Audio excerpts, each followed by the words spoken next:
So today on the podcast, I'm here with hugely popular Aaron Day, who is the owner of the amazing business Fat for Weight Loss. Thanks for joining me today, Aaron. Oh, look, Tracy, I'm so excited to be on this call and talking about, all of the things we're probably going to be talking about. Yeah, really excited and very humbled to be here as well. Oh, that's awesome. Thanks, Aaron. I was thinking about, and before we started chatting, that we've sort of known each other, never actually met, but I mean, I've been following you. It's probably been three years, I think, on Instagram, and you were like one of the first people I connected with when I tentatively started my little, business and putting out there all about real food and stuff. So, it's been fantastic to watch you grow, and oh my goodness, you have just done, grown in a phenomenal way. So I'd love you to share with people, what that journey's been like for you, over the last 3 years. Yeah, sure. Well, I think initially when we first got in contact, I really resonated with your message and your message with the whole real food and, injecting some exercise and, doing all of that sort of stuff. Back then for me, I was like, wow, okay, this is really important in the keto space because specifically in the keto space, there was a very big emphasis on macros. Whereas I sort of came from the nutrition side, which there was a pretty big focus on micronutrients and gut health and all that sort of stuff. So I was very confused when I first got into the ketogenic world. But yeah, for me, 3 years ago, wow. So I was a musician for a long time, and then I switched and went to be a software developer for a while after that. And then I jumped into the nutrition space, and I went and did some study, became a nutritional therapist, and yeah, I mean the whole way along, it's really been just a big learning journey, and I always find that when you think you're right, you just haven't found the right questions yet. And so that's exactly where I'm at right now. Is like always the whole platform and the whole everything's just always moving, and you've got to do research. You've got to keep up, but you've also got to be really interested to make that happen. You've got to be interested in nutrition. You want to be doing this for yourself first, really. And so that's sort of my journey, and I've the whole keto world has just exploded, which is really fantastic. But it also comes with it. I guess it comes with some misinformation and comes with a whole bunch of other stuff. So it's wading through the sea of information to get the right bits. That's what I've found most important recently, anyway, for me. Yeah, absolutely. I mean, it has exploded. I've been in the world now for sort of 6 years, and it's changed enormously in that time. And, I think I love what you're saying around, you really just have to constantly question what you do know, because I think there's such a, nutrition can be so polarizing. It's kind of like, people think they know everything, and it becomes very black and white. And I'm very much, Mm, about the gray. Sounds like, you are too. It's like there is so much we do not know. mm, And how can you say that you know everything, but maybe you just don't. So, keep being curious, keep asking questions. And that's what I say to my clients is it's very individual. You've mm, really got to work out how this works for you. And, of course, the diet industry, and there's money to be made, and all this has come into it now, and it is such a different thing, to when I started. It was so hard to find, products. I had to make everything from scratch, but now you can pretty much buy, everything done. And mm. I think that confuses people too. It's like, well, is it real food or is it processed food? And I'm like, yeah, like so many questions just constantly come into it. So you see your role, as what you do is to kind of help give clarity to people. Is that right?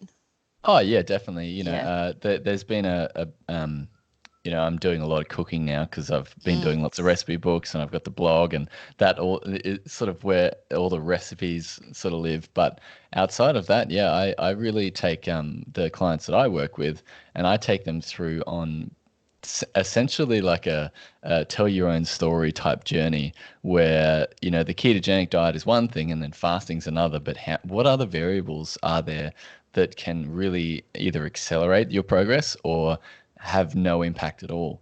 So things like taking out dairy, things like improving your sleep, things like adding exercise, all of those things really don't get added to just a standard meal plan that you can buy online, or Mm. maybe a health coach has given you macros to follow, but that's kind of it.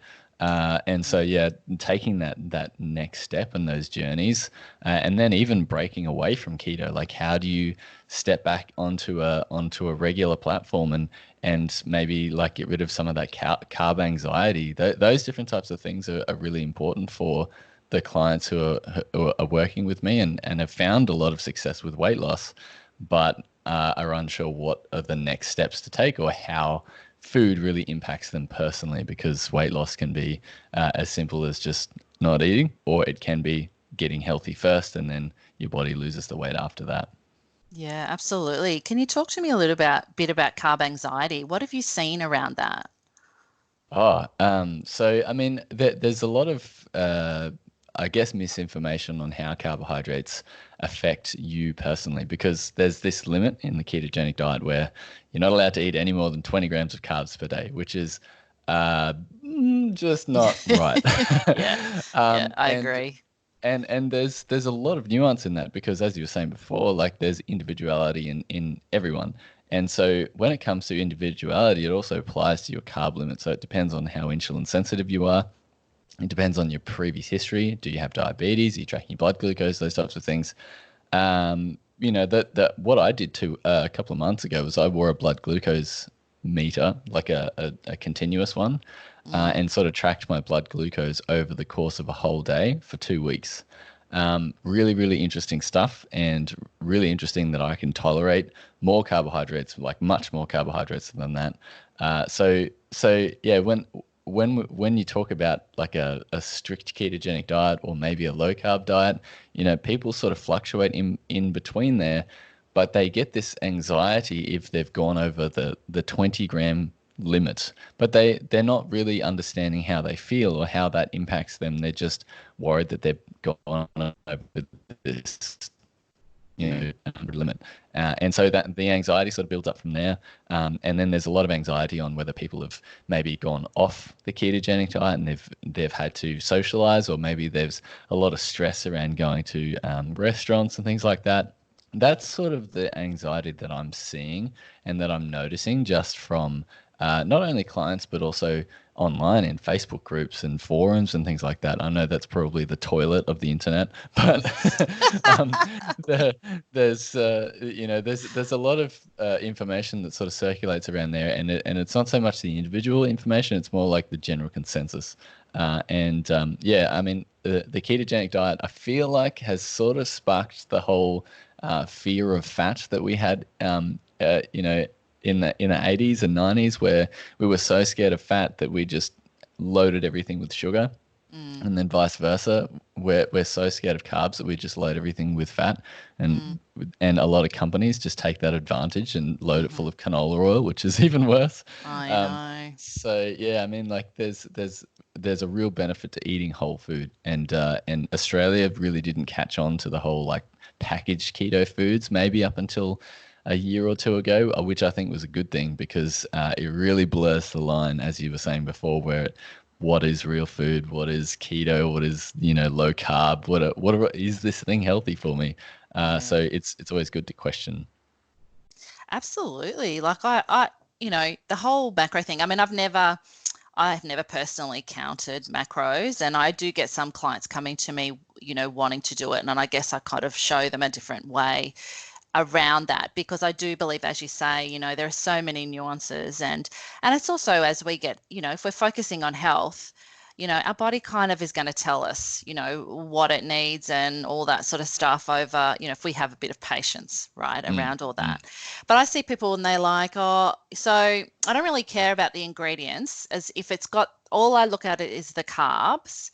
if it's, a certain amount of carbs and it's fine. I'm like, yeah, but can you see that it's got hydrogenated vegetable oil in it, and it's got, like, do you know what all this stuff is? Does that not matter? Well, no, it doesn't. And I said, well, okay, so are we after health or are we after a quick weight loss? Because there's a big difference. And I just see so many people, it's drawn into that quick fix, and that's how they come into it now. And I think they're the people that don't last. And to me, it misses the benefit of what this whole lifestyle is all about, getting healthy, getting your hormones balanced, fixing those metabolic hormones.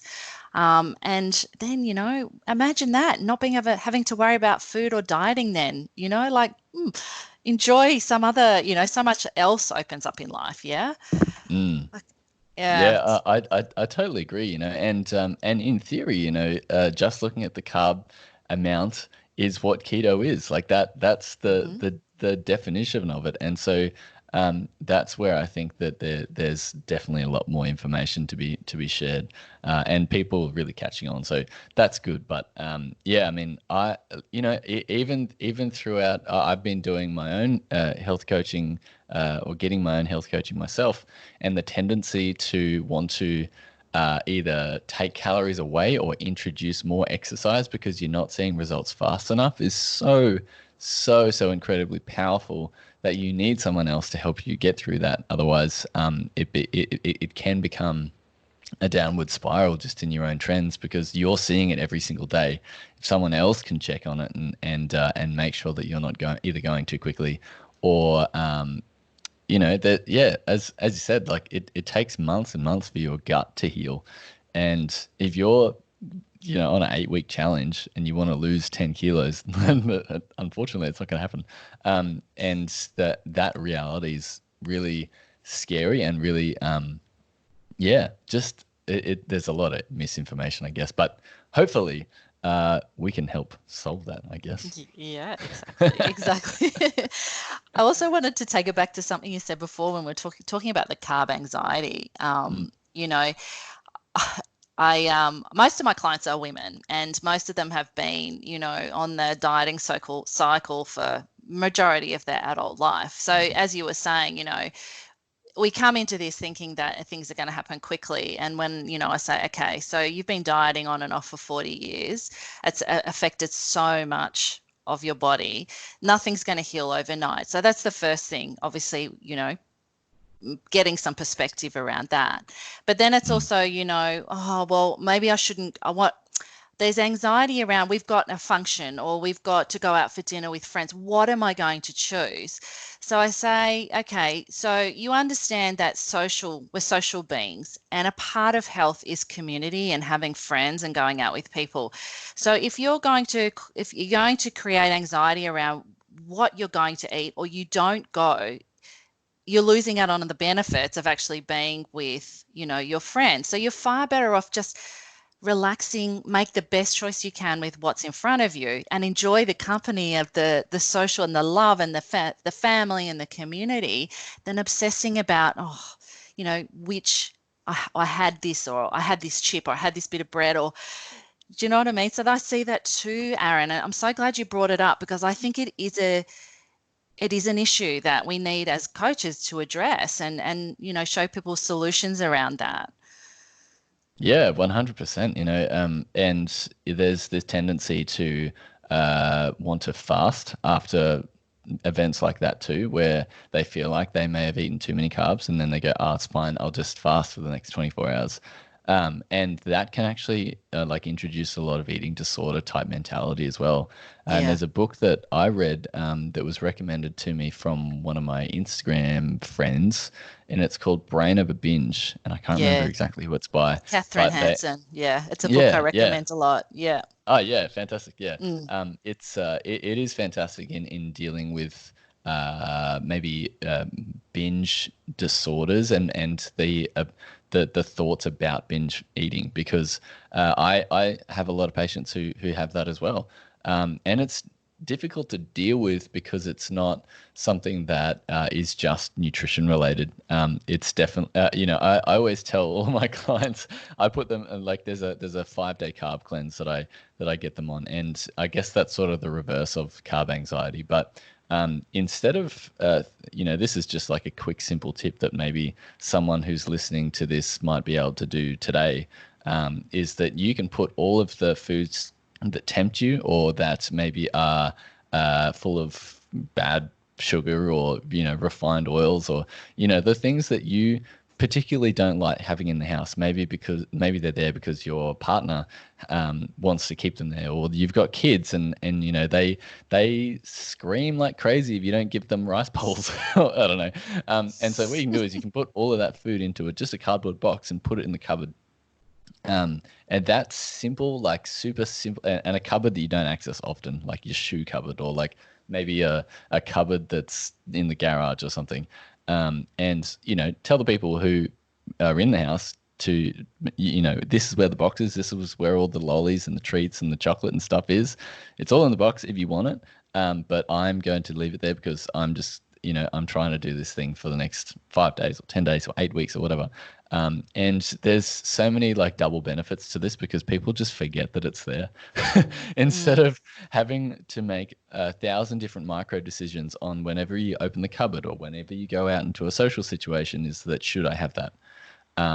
And yeah, I mean, I see that going out to social occasions too, because maybe someone's just started keto and someone goes, I'm pretty sure that sauce has got a lot of sugar in it. And then there's this instant regret. And that feeling right there is just the worst. I've experienced that.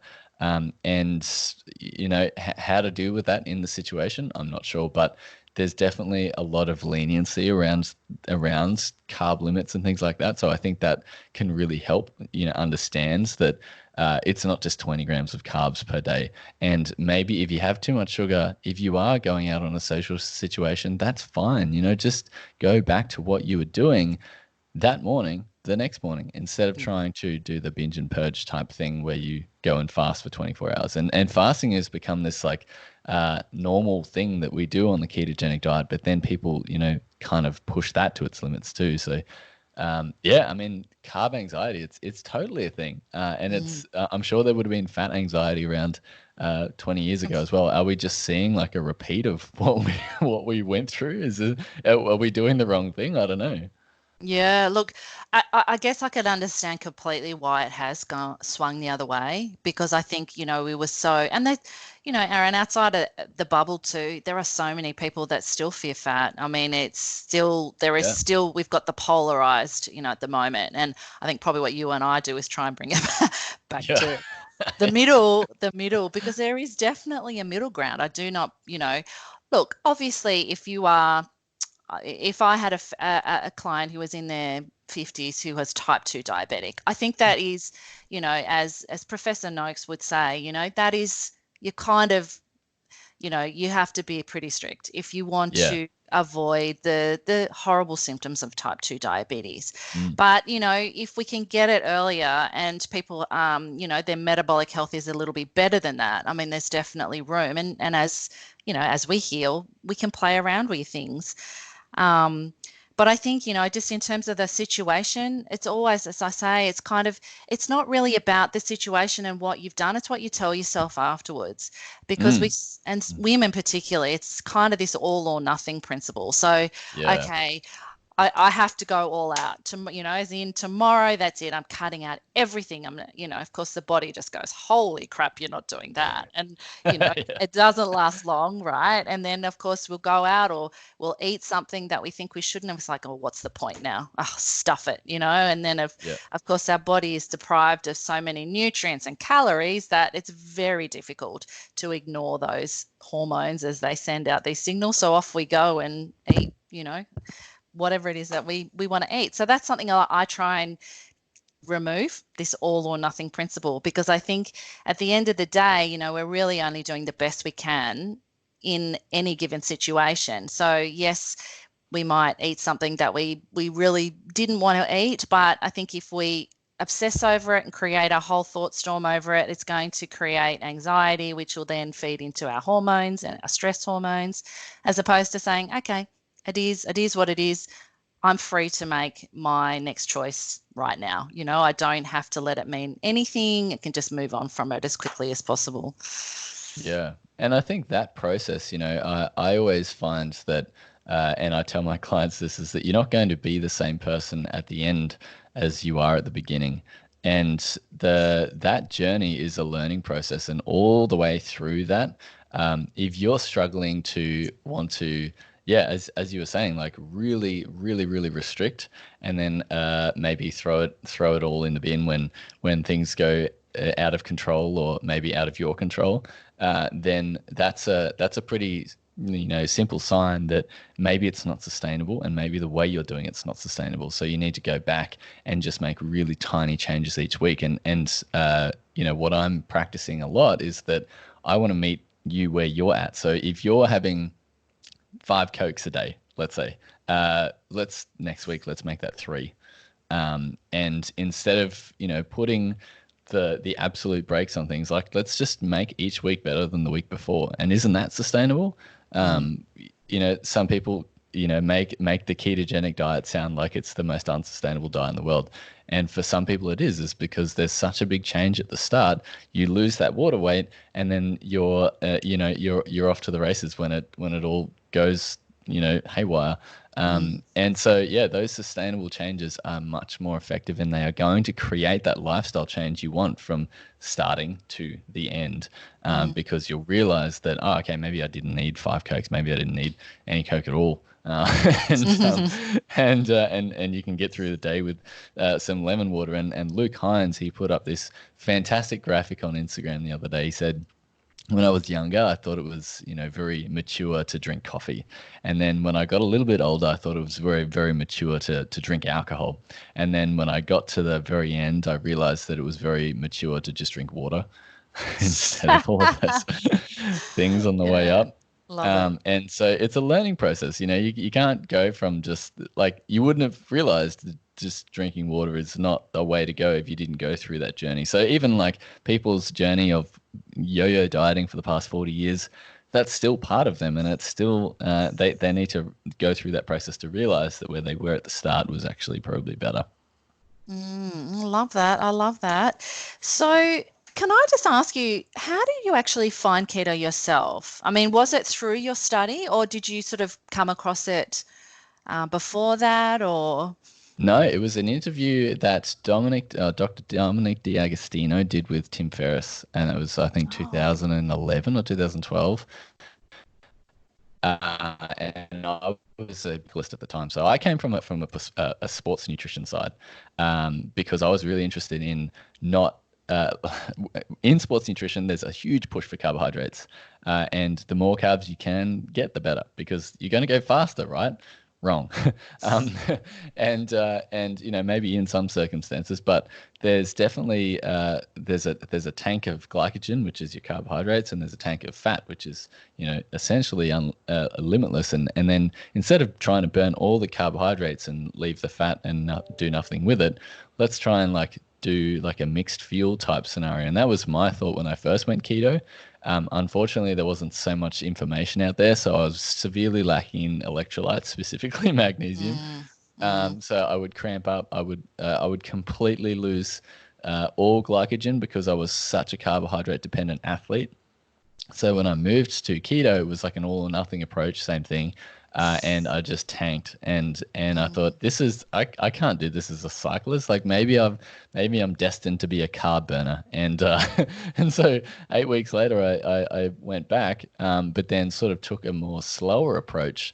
And I teach this a lot. I've done the ketogenic marathon. I've done lots of ketogenic endurance style stuff, and Brad Kearns and Mark Sisson talk a lot about this, where they talk about building up your maffetone pace or your endurance to be able to match those the fat and carb sources without going all out. And really interesting, because I was cycling with a group that was just all out or nothing. Every single ride was just absolutely on the pedals the entire time. So that was sort of how I got into keto and very quickly got out of it. But after that, I did realize that when I took carbohydrates away, I think I was only like, 12% body fat at the time. And so I just looked absolutely shredded, but I couldn't get up the mountain. So I had to sort of dial that back again and say, look, where's the middle ground? And so Steph Lowe, who is the low carb endurance, she runs the low carb endurance course. The natural Um, nutritionist. that's it. That's right. Yeah, Yeah, yeah. she talks about carbohydrates as more of a percentage as opposed to just that 20-gram carb limit. So that's really interesting too. Yeah, yeah. So you still doing a lot of, obviously exercise and stuff now. What's your focus with that? Yeah, so after the marathon, I went and got a DEXA scan. A DEXA scan is basically where they take an X-ray and they can tell where your bone is and where your muscle is, and where your fat deposits are. And so I got 25% body fat post-marathon, which was huge. Like it's maybe not so huge for someone else, but for me, like I felt really fat. It was just Yeah. strange, really, really Mm. strange. And going out and I was training 3 or 4 times a week, so it was interesting. And I've spoken to a few other people who have had the exact same phenomenon as well. Coach Tara Garrison, she's qualified for the Boston Marathon, she said the same thing. Like when I was like super strict keto and ran a marathon, she just felt like she was just putting on a lot of weight. Like there was just a lot of energy there and not being used. So I don't do so much endurance anymore. I still keep it in the bank, but I do a lot more strength-based training. So I do a lot more going to the gym. And recently, I've joined we bought a house and we joined a gym just down the road. And it's more of a like female-centered gym. There's lots of classes. There's lots of yoga and Pilates and stuff, and they've got like a gym section there. And when I went, I thought this was the greatest thing in the world because all the ladies were on the cardio and the step machines and that sort of thing, and no one was using the weights. And I was like, oh, I'm super lucky, but I was like, wait, this is a problem. Mm. Uh, that why we being told that cardio is the only way to lose fat, right? And so that's hopefully something I can change in the future. But yeah, that's what I'm doing. That's what I've been focusing more on.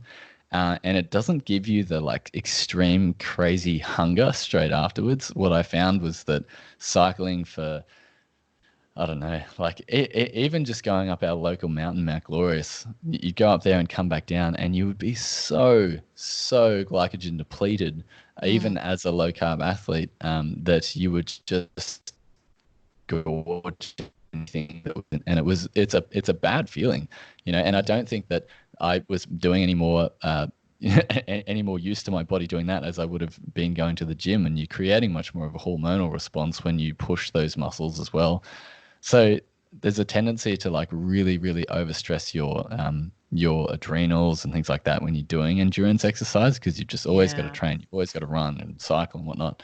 But on the flip side, I've seen a lot more benefit from going to the gym, and I was able to get that body fat percentage down to about 17% just in 8 weeks, and that was no endurance exercise whatsoever. That was just going to the gym. So really, really interesting. Maybe it's just a personal thing, but I've been getting a lot into what Ted Naiman and Oh my Dr. God. Ted Naiman Yep. has Just been gonna talking ask you about. about him. Yeah, Yep. it's the protein Protein. energy Yeah. balance. Yeah. And I think for athletes especially, or people who are Yep. very active, protein Mm. is way more important than energy, which is Yep. either a mix of carbs and fats or the worst kind, both of them together. Yeah. So that's been really eye-opening too. Yeah, yeah. Look, I've been following him. I haven't read the PE diet book yet, but I've certainly been following Ted for a very, a long time. I think he's awesome. And it is very interesting. And that's something I see too, again, we come into this thinking, we've gotten over our fear of fat and we're like, look, in the beginning, I'm all about that's fine. I think you can just enjoy what you've been missing out on for a Yeah. very long time. But then as we've been talking about, our body will change and things will change. And I think we get better, more efficient, at at using energy, and we just don't need to give it as much. So, again, I would say in the last 12 months, personally, and myself and my husband, our focus has definitely a lot more around protein. And Mm. um, I have a little bit of a reservation. I don't know whether you can answer this or not, but around differences and whether women, possibly because of our biology, I do, I know Professor Tim Noakes has talked about women who have gone very low on on carbs, and they've suffered. So they've kind of dropped both the carbs and the fat, if you like, and they've Yeah. they've said that they're eating enough protein, whether they are or not, because I do believe a lot of people generally under eat protein, but they've had things like hair loss, and they've suffered hormonal things, and so I don't know. What's your view? Do you think there's a bit of a higher fat threshold for women? Do you think we need a little bit more fat, or do you think if we focused us on the protein too overall, especially if we're active, we'd be all right? I know it's a Yeah. general thing, but I'm just interested in your view on that. Yeah, no, it's a really interesting question because I get a lot of pushback on my clients who see the meal plans that I send them and they go, "That's way too much protein. I can't, Mm, I can't do that." And I'm thinking, but it's only 80 grams of protein a day, which is nothing. that's Um, nothing, yeah. and so I think the tendency for women to undereat protein is more of an issue Mm, than the fact that they could potentially be undereating fat or carbs. I do think maybe that the hair loss thing is a side effect of maybe thyroid issues. And when you go really low carbohydrate, that can potentially become an issue. And I know Ben Greenfield talks about this, where he did a ketogenic half Ironman or a full Ironman, and he experienced lower T4 or lower thyroid levels essentially. mm, And maybe I know that there's been a few doctors that talk at the Low Carb Down Under conferences that talk about how it's a little bit like your blood sugar and insulin. When you stop getting so much insulin being pumped around, you become more insulin sensitive. So is that happening in the thyroid as well? Like if the levels of thyroid hormone gone down, but have we become more sensitive to it? I'm not sure. mm, But yeah, again, like there's a lot of there's a huge path to like dig down on that one. When it comes to like females being working better on a higher fat percentage, I think it's not. I don't know whether it's just females. I think it could be just a personal thing. So some people deal better on a higher fat approach, and some people deal better on a higher protein approach. I do think that the higher protein approach is always going to be more satiating, and that's exactly mm, why I'm getting the pushback from the higher protein element from females, especially as protein is really important because the signaling benefit you get from protein, those signaling pathways get down regulated, and so as you age, protein becomes more important. But what we're seeing is that as you age, you eat less protein, which is like the opposite of what we should be doing.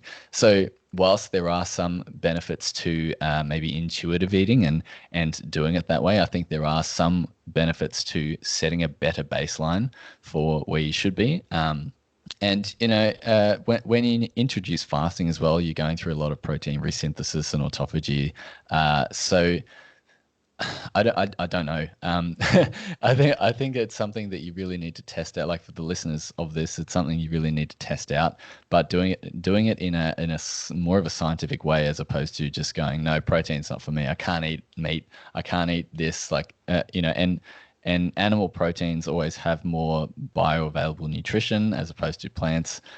So it's definitely better to optimize for those animal proteins, but whether we need to be adding like 4 sticks of butter to a steak, probably not. And satiety is another crazy thing. And I heard Dr. Ted Naiman talk about this on the Human Performance Outliers podcast, where he was saying that when you have a donut, which is essentially carbs and fats and nothing else, it's extremely satiating or satiating because it's hitting all of the pleasure centers in your brain. And so when people talk about eating to satiety, that's really, really subjective. And I think we should be figuring out what's keeping us fullest for longer, as opposed to like if you eat a donut, for instance, you'll have a spike in blood glucose, you'll feel super satiated, but like maybe 2 hours later, you'll be as hungry, if not more hungry than you were to start with. And so maybe that's a thing we need to test out with protein and fat. I guarantee you just eating 2 tablespoons of MCT oil is not going to keep you that satiated compared to 100 grams of protein. So I don't know that, and maybe that's just a personal thing that I'm going through right now. There's just another phase. I don't know, but when you combine protein and fat together, there's probably an optimum ratio for you.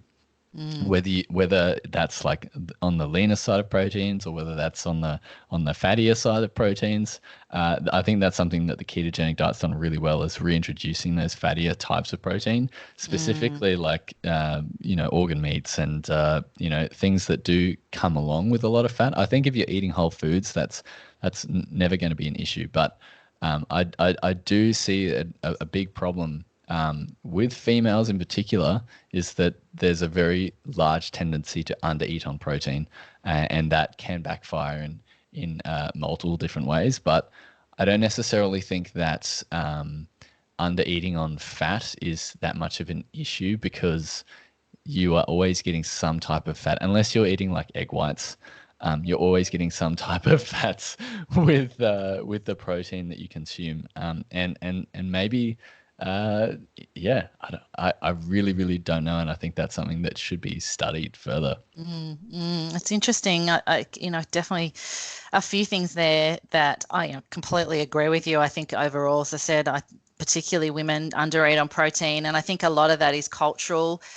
Too, there's a real, since the invention of Instagram, all the pretty food, and of course, people equate protein to plant protein, and the big push for veganism at the moment. And of course, if you know anything about the science behind all of that, you know that it is lacking. We cannot get the essential stuff we need. And I'm a big meat eater, and I certainly don't fear steak, but I do see a lot of women, they don't eat steak, or they might, certainly they eat a bit of salmon or a little bit chicken, but the red meat thing has just got that male stigma to it. And, Yeah, that's definitely something that I try and just gently, push, people's thinking around all of that, because you can't beat it. You can't beat it. And you do feel great when you eat it. You literally feel it just going straight to you, to your cells.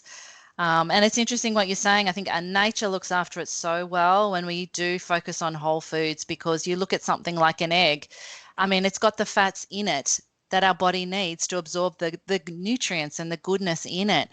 So, when we realize that we don't have to play around with it too much, I think, nature's got us covered. And I like being able to buy the fattier meats. Number one, they're cheaper. I'm feeding 7. It's, yep. most of my, as you know, most of my money goes on food, and I feel really lucky. I just can't think of anything better I want to spend my money on. But at the same time, I do like that I can buy the cheaper cuts, and, they've got just everything in there. And the liver, getting better at that.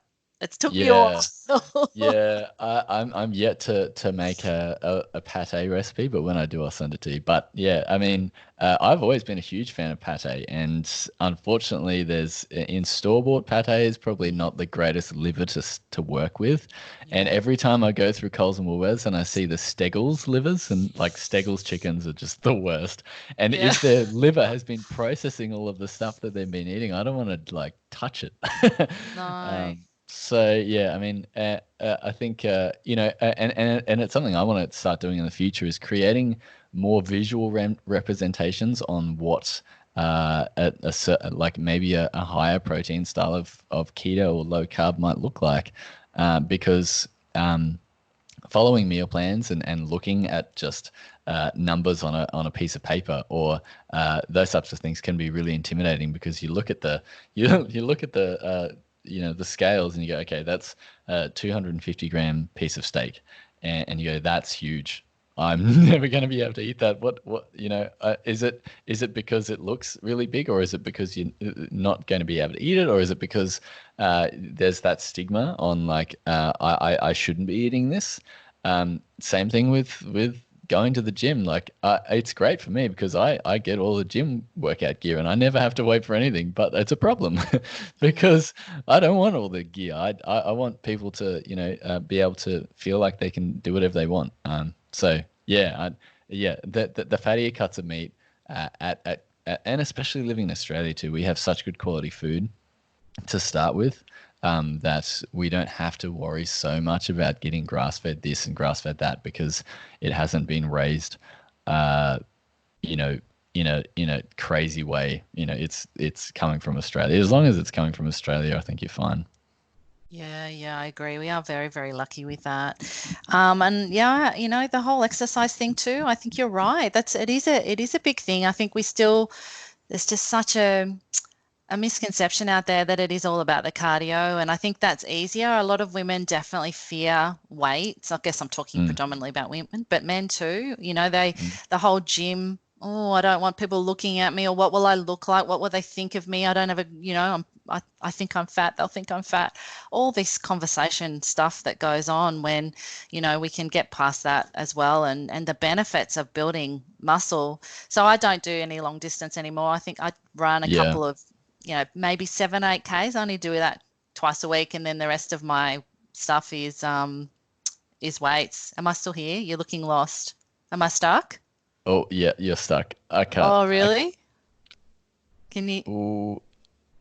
Am I back? Look at your face. There we Oh, go. You're are we back. back? I'm back. Yep. Cool. Well, hopefully I can edit that out anyway, but Yeah. Sorry, I only heard up to the point where you said I've stopped doing the long distance stuff. yeah. So no more long distance. And I think that was just an intuitive thing for me. I just felt it was just too much on my body. And I do love my running because that's my meditation. So I Yeah. go just a couple of times a week. I do like, 6, 7 Ks, and then the rest is out in my gym. And I love how I feel after I do weights. I just love it. I think people have really just got to give it a try and maybe just get over that fear of what it all is, because all it is about keeping us healthy, and sarcopenia sucks. It is a Yeah. Yeah. terrible, terrible thing to have, which is obviously, muscle wastage, and we Mm. we need to keep ourselves strong. So, yeah, I'm with you there, Aaron. That's fantastic. Well, did you want to just, I guess to finish up, I'd love to know. I know you've mentioned a lot of people, in the chat. One of the questions I love to ask is who are the people that you learn most from? And I know you've mentioned Ted, and you've mentioned Mark Sisson and Brad Kearns and a few other people. Is there anyone else that would recommend? Yeah, there's Dr. Stephen Finney and Jeff Volek, both of the authors of the Art and Science of Low Carb Performance. I think that's the book. I took to them at a very early stage in my research and doing reading and that sort of stuff. And so a lot of the stuff that specifically Dr. Stephen Finney does is really really fantastic, and I think he's doing such a great job.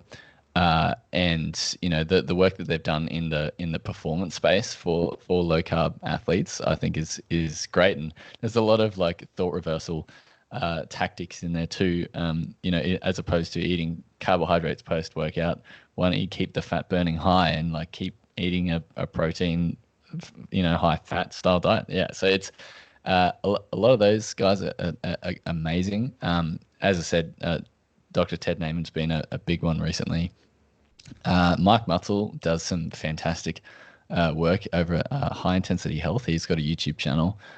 He not only interviews a lot of really, really fantastic people, but he also has a very solid grounding in his thoughts too. And again, like all of this stuff is all about learning, and it's all about thought improvement, and it's when you get stuck on what you think is the right idea, then you haven't found the question yet. And yeah, I think those people who are really pushing the science in the ketogenic or low carb space are fantastic. Anyone who's dedicating their time and their energy and their efforts to doing that, because oftentimes that it's not the most popular thing to be doing. And even with the carnivore diet, mate, we'll probably see like in 5 years' time they go, okay, yeah, everyone was right.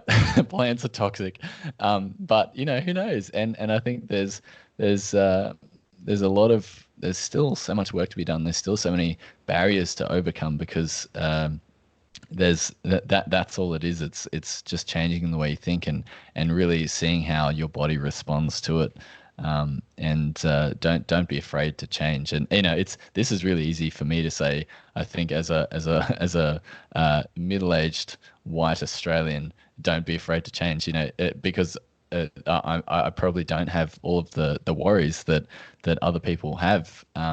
And I've been through as a struggling musician. I've been through having no money, but I probably haven't been through like some of the things that other people have been through. And it's very easy for me to say all of this, but I do really think that change is, or the obstacle is the way. Like if there's, as Ryan Holiday would say, is the obstacle is the way. If there's something that you think is going to be really hard or impossible, that could be the way forward. You never know. You just have to give it a try, and that will. It's always going to improve you, and it's never anything learned is never going to be wasted, even if it was maybe not useful. But yeah, that's sort of my 2 cents, I guess. Oh, well, I love it. I love it. What a valuable 2 cents. Thank you so much, Aaron. Now, how can people find you and who would benefit from finding you? Yeah. Everyone, obviously, but Well, so for the people who have a sweet tooth or really enjoy meal prep, I have 2 cookbooks out at the moment that you can get. In Australia, you can get them at Big W or Dimmicks or CBD or the other bookstores like that. The first one's called the Keto Sweet Tooth. And that one's full of like super easy recipes, but also like really complicated, intricate recipes that taste exactly like the real thing.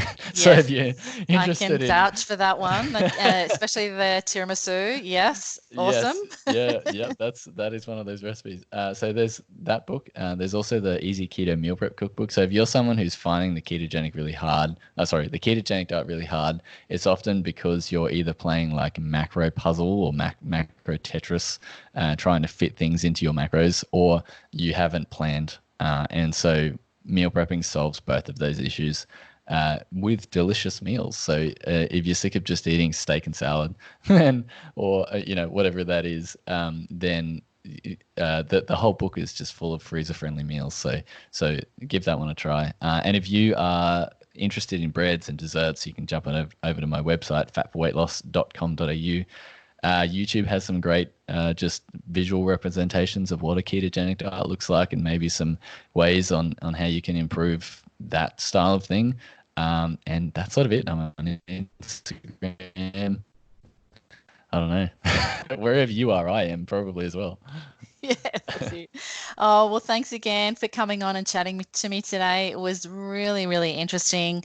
So much in there. And yeah, I mean, just keep doing what you're doing. And, I just look forward to staying in touch and following you as you just keep evolving like we all do, which is fantastic. Thank you so much. Thank you so much, Tracy, and I really appreciate the ability to come on here and be able to speak about these different types of things, because I think it's really important moving forward. And I appreciate everyone who's been listening. If you are still listening up until this point. Of course they are. Thanks, Aaron.